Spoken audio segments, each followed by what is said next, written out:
Hello YouTube, it's your girl Crystal Lane. Welcome to my YouTube channel, or welcome back to my YouTube channel.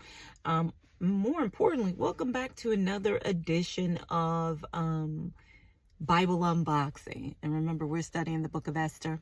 Yeah, I know I missed last week.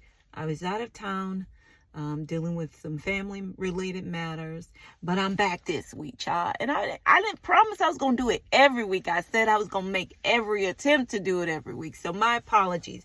But now we got to catch up, child, because a lot has gone on already, right?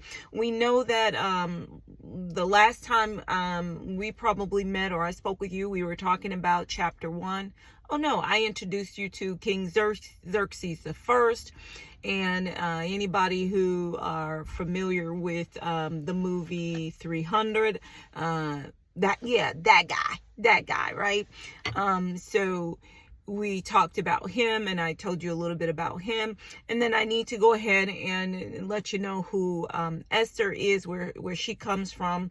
And then there's 2 other people I need to introduce to you. But they're going to be introduced to you today. Both those people, right? Because we are now on chapter 3 of the book of Esther. So let's go ahead and hop into it. So here in chapter 3, what's happening is Haman, who is the second in command to King Xerxes. So Haman has a bunch of power. He has a lot of power. He's getting ready to plot against the Jews. He wants to wipe all the Jews out. Why? Because one guy that is a part of, what does he say?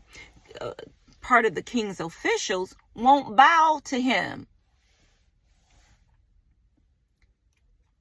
I have never experienced, and I said this before, I've never experienced a level of hate where I don't like you. As a matter of fact, I don't like none of y'all, you and all your people. But people are like that. There are people out here that says, I don't like you and I don't like none of your people. Thus and therefore, I want to wipe you all off this face of the earth. So that's what's happening here. What happened in chapter 3 is that now that Haman is second in command to the king, he expects people to bow to him. These people are narcissists, I just tell you. You expect me to bow to you because you're the second to the king? Fine. Everybody do. They bow. They bow to him. Except Mordecai. Now, things you want to know about Mordecai really quickly is Mordecai is, he's also a king official. So that's one of the reasons why Haman thinks he should bow to him. He's also Esther's uncle, who has been like a father to her. He's primarily taking care of her, right? So, and he's Jewish. So everybody in the king's court is bowing to Haman when Haman comes through, except for Mordecai. And so all of the other people looking around is like, Mordecai, why you still standing? Everybody else bowing. And they have conversations. We still don't know, because they don't say exactly why Mordecai will not bow. But there is some conjecture. There's some history behind Mordecai and his people, and Haman and his people. I mean, way back in the let my people go territory, right? So finally, Haman hadn't noticed that he didn't bow, because he just, he got his head held high. He on his horse or whatnot. He ain't necessarily looking to see who not bowing. But some people finally go to him. And this is through the years. It's not, you picture, and this is one of the things my pastor pointed out. When you picture some of these things going on through the Bible, because you're reading it like a story, one after the other, you're thinking that it's happening simultaneously, or is that the right word? That it's happening right after each other or whatnot. But a lot of the times these things are happening over years, right? Or some level of time frame. So anyway, they go to Haman and they say, Haman, have you noticed that Mordecai doesn't bow to you? You know who he is. You know who his people is, right? And Haman is like, no, I ain't noticed who his people is, right? And this is, you know, my version by way of Crystal Lane. That's not how it's written in the Bible, but you get the gist of it. So he's basically saying, no, I don't know. I haven't noticed that he ain't bowing. And who is his people? Oh, you know, his people, his people are Jews. You remember this, that, and the third. These are the people. Because, you know, snitches always got to embellish or add on or give you some backstory. And he's like, yeah, I remember. They did this, that, and the third to my people. So now he don't just want to kill Mordecai. He wants to kill, like I said, Mordecai and all of his people.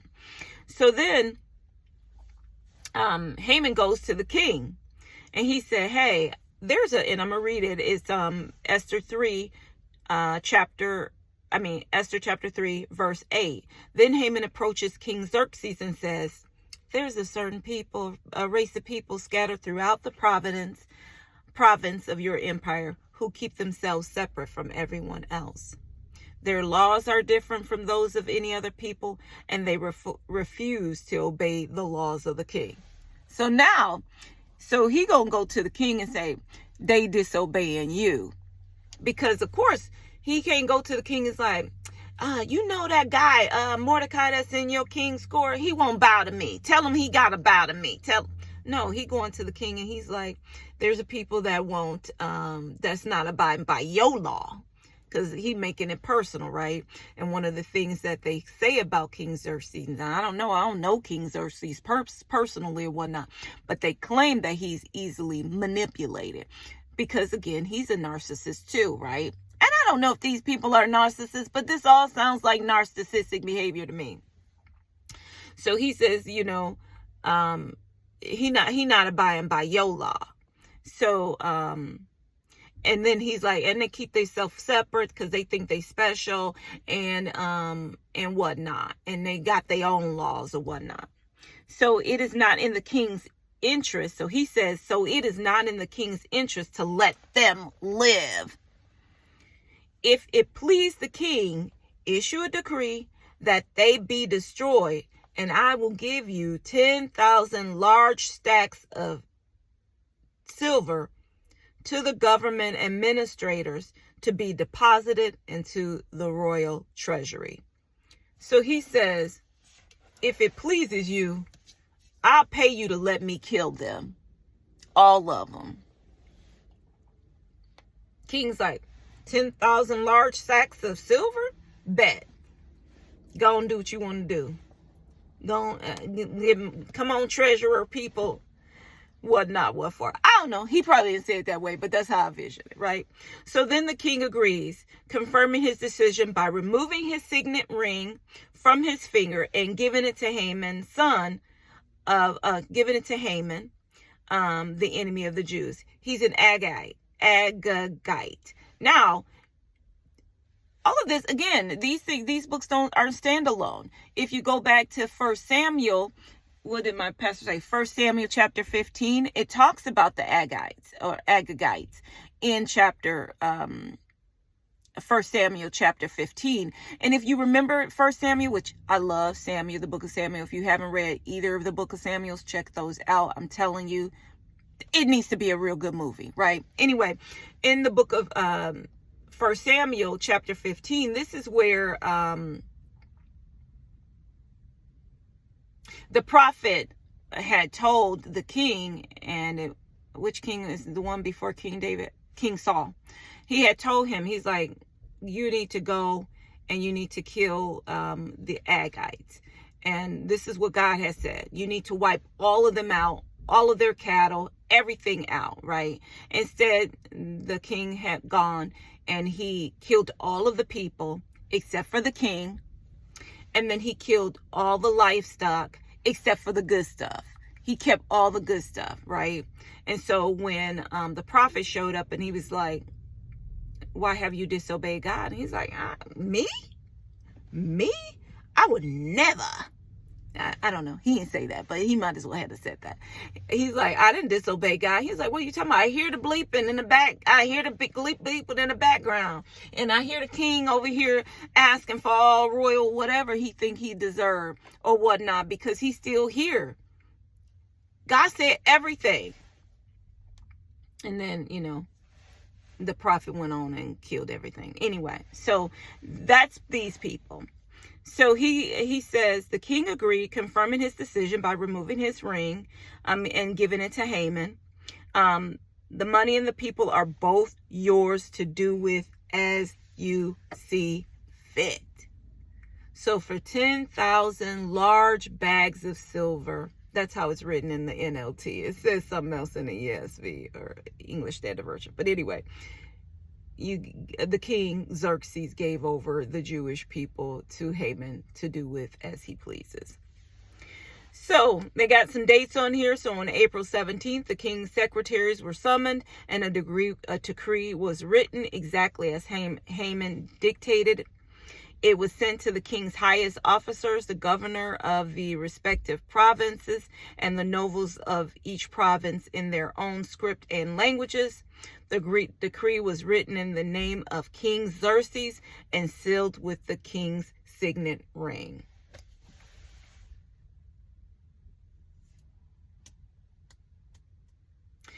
So then they scheduled to have this, and this is crazy because they didn't say, okay, you didn't give me the decree to wipe him out. And he's like, well, let's, cast some lots to determine when should we be able to do this? When should we go ahead and terminate all these people or whatnot? And they gotta put this together because remember, King Xerxes has a large, he is ruling over a large body of people. His empire is very, very large. So they got to make strategic plans. They got to get people in place so that it's done, on the same day, I guess. I don't know. That's what it sounds like to me, child. Don't start me to line, but that's what that sounds like to me, because what they do is they cast this lot to determine when should they do it. And now they're saying, oh, we're going to do it March 7th of next year, which is right around the time of Passover. So here, the Jewish people are going to be celebrating getting free from Egypt, and they're getting ready to go ahead and slaughter these people. That's where we are in chapter 3. Stay tuned, YouTube. It's getting crazy out here. It's getting crazy out here in these Esther world, in this Esther world. So stay tuned. Just so you know, sometime this week, I will be dropping those videos that's going to talk about or introduce you to Haman, who's Haman, his history, also Esther, because I didn't get a chance to do that, and also Malachi. So those are 3 additional videos you should get this week before service next week. All right, I hope you enjoyed it. Look, I'm excited about the book of Esther. I'm hoping you getting down with it. It's some good stuff. If you haven't already done so, consider liking and subscribing and hitting that bell notification so the next time I upload a video, you get a chance to see it, especially for the book of Esther. I do have a Bible unboxing playlist. Go ahead and like that playlist so that you get a chance to see all of my Bible unboxings. Okay, until next time. Remember, if you're not good to anybody else, be good to yourself. And see you soon. Bye, YouTube.